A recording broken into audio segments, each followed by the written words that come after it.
another week with you here today with our 10 minutes of morning calm. And if you're joining us for the first time, we have a lot of people join us live. A lot of people join us archived from all over the place. And what we do is we just take little pieces of scripture, we chat about them, do a little prayer, a little blessing, and it's just a way to get us settled in as our mornings get going.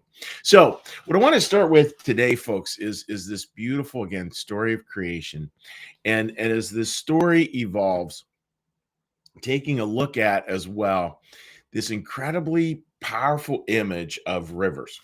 And it's interesting, the story of creation, and going through this with you folks. I'd totally forgotten about the rivers there, and then was reading through some stuff, getting ready for today. And like, oh yeah, we're going to talk about rivers. So we're gonna read you a passage and talk about rivers and what they might mean, and the idea that we can have a different kind of faith, a faith born of love, a faith that is sort of represented by these rivers or pictured by these rivers in the Garden of Eden. And the primary river it talks about here, the first river. The name of the first is Pishon. It is circling the whole land where there is gold, and the gold of that land is good. And there is good stones there as well. Bdellium and Shoam stones exist there, so sort of precious stones. So again, that's a little bit of archaic language, but it's showing this picture, this beautiful river, and in this river, it's going through this land, and in this land is precious stones. And what is that? What does that river maybe picture for us? Well, it from a Christian New Church perspective, it can picture the idea of a faith that is born of love, and that really should be the primary river in our life, the primary flow through our life. Again, like I love the idea of a river being a flow.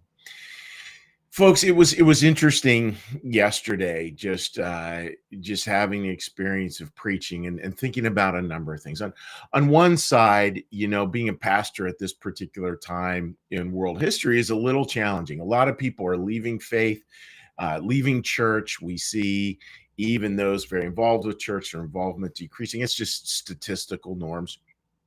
That's the culture we live in. And there's part of that for me personally that's a little bit sad, because I feel like faith offers so much. And I remember reading Brian McLaren years ago, and Brian McLaren said, he wouldn't be so worried about people leaving faith if he felt like they were leaving for something better. And he said, most of the time when we leave faith, we're not leaving for something better. We're just leaving because we just don't feel drawn that way anymore. And again, nothing necessarily wrong with that. I think that's part of the journey. It's just, as a pastor, it's like running a restaurant and having this restaurant and knowing that the food's good, knowing that people enjoy the company and the ambiance of the place, and knowing as well that we're existing in a time where that's a hard challenge. That's a hard sell, in this day and age. Faith is definitely a hard sell, at least up here in the northeastern part of the country. And yet we continue to soldier on. And then there's these moments where, like yesterday, where it's just like, oh, this is actually the faith we're talking about. It's easy to forget that this is the faith we're talking about, instead to think this is the faith we're talking about. It's particularly, faith isn't like a particular set of doctrines or dogmatics. And really, there's a much greater faith from which all of that stuff flows. And that was the experience I had yesterday. So what was that experience I had yesterday? Well, it was a beautiful day. And, part of it ended up as happens a lot, with a young couple welcoming their first child into the world, and another family calling later in the afternoon, because their mother had passed away. Beloved mother and wife had passed away. And it was interesting watching these two things were separated only by, I don't know, maybe an hour or 2 hours, something like that. And it just struck me, they're just, you talk to, I talked to the family, and I talked to the people about the new addition to their life. And it just is so precious, right? Like you have this moment of deep joy and this moment of preciousness, passing of a beloved person. And somehow there's a faith in that. There's a way that faith is articulated in a new way. And I can tend to get so worried about faith kind of down here in the mechanics of things. And then you have moments like this, and it's like, oh, there's a much greater faith. There is a faith clearly born of love that is way above and beyond anything we worry about in this life, any concerns we have, any worries we have, any fretting we have. It just is something far, far, far above that. And that really is an incredibly beautiful place to witness to. And again, folks, language just doesn't seem to even come close to it. I mean, if I could relay the tone of the voices of folks, and it all comes down to preciousness. It all comes down to this connectedness to God for these people, and this sense of deep meaning and purpose, and yeah, just beauty, I guess, for lack of a better word. Famous theologian said, God is beauty, and it really is. God really is beauty. So, folks, what does all this mean? Well, I think that there are parts of our faith that do, and probably necessarily so, pay attention to sort of the practical implications of it, like the real practical parts that do matter, that do count.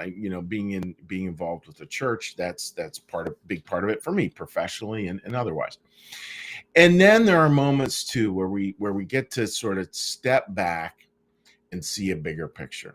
And that bigger picture always is so beautiful and so precious. And it really is about a faith born of love, not a faith born of knowledge, not a faith born of doctrine, not a faith born of dogmatics, not a faith born of good preaching or good sermons or good music or good this or good that. It's just a faith born of love that's so much above it all. Maybe an analogy is if you've ever done youth sports, right? You do all that work. What you're hoping, really, at least when I was coaching, what I was hoping is for the athletes just to have a couple of moments, right, where it's like everything crystallized and just, oh, there it is. You do all the work down here for just a handful of those moments up there, those transcendent moments. And that's what we're after here. And that's what I want to acknowledge here today, because that's where the sort of the headwaters are, to use a river analogy. That's where the river gets sourced, is from this faith that is born of love. That love is what creates these waters that then goes down and flows through our life, waters a lot of things, does a lot of good stuff. So, folks, just breathe into that, like faith born of love, and it takes some time today. If you can take a couple of minutes somewhere in there, just to think of, oh yeah, where am I not doing that per se? Where am I sort of coming from a faith that may not be born of love as much as a faith that instead is born of my own opinions, or just purely of truth without love behind it? And try to instead go a little go a little bit upriver, take a little journey upriver, and see where that's sourced, and just experience faith born of love. Because I love this idea.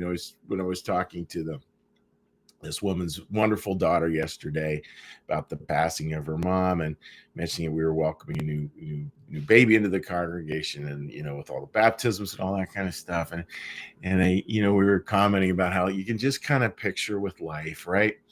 An angel coming down to earth, an angel going back home, and them high-fiving on the way past each other, with one person going, enjoy the journey, and the other person going, it's going to be a great trip. So that's the thought for today, folks. And I hope that's not too esoteric. I hope it makes sense. And what we're going to do now is now we're going to do a little meditation and a little prayer and a little blessing. And your good old pastor here left his phone over there and the bell over there. So you're going to see me disappear for a minute. And your job is just to breathe as I grab the bell and I grab my phone. So let's all just get a big breath. And just calm yourself as I grab my phone and I grab the bell.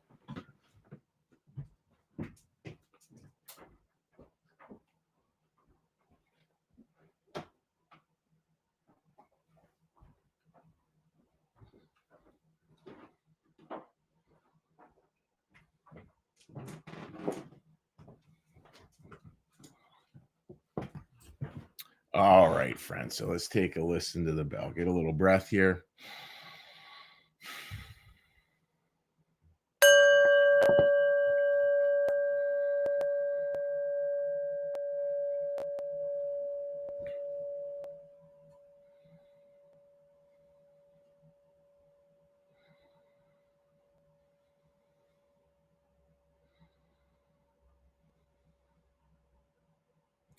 Be still and know that I am God.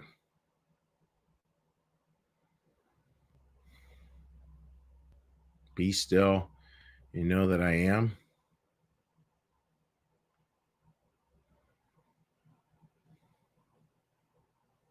Be still and know that I.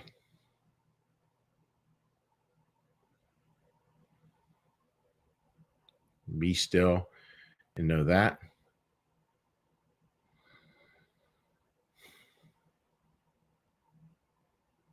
Be still and know.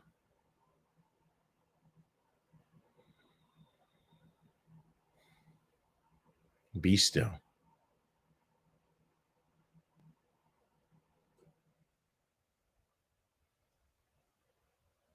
Be.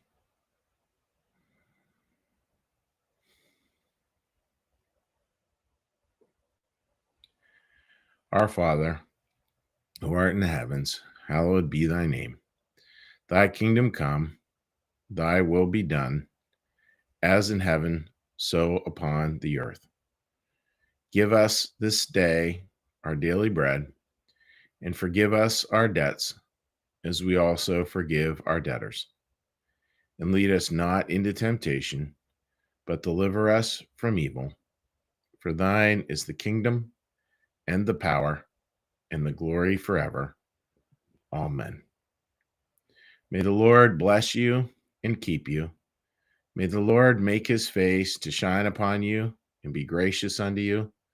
May the Lord lift up his countenance upon you and bring you peace and bring you home. Amen. All right, friends, let's take a look at what kind of commentary we have this morning. And again, I know a lot of folks, a vast majority of folks listen to us on an archived version. Again, you are more than welcome to leave comments, even if you are joining us later, and I will gladly take a look at those when we get them. All right, a little cheery hello here for folks. All right, Patricia, great to have you joining us this morning, and I hope you're doing well. Linda, good morning to you, my dear friend. I hope you had a great weekend. Rita writes, "Good morning, Rita. Great to see you. And I saw your son ran a marathon or something crazy like that I will never do, but Martha certainly would." Susan writes, "Good morning, happy Monday. Good to be home after nearly a month in the Seattle area." Well, good to have you joining us this morning, Susan. Marcus, good morning, buddy. And as I say every morning, again, great job with the music yesterday. That was very sweet and very special. And Martha, good morning to you, my dear friend. I hope you're doing well. Folks, wishing you all the very best this morning, and just just have a great week, and just think about what does it look like to really kind of just breathe and to allow yourself to just ease into a faith born of love. Beautiful stuff. Take care, my friends. Bye-bye.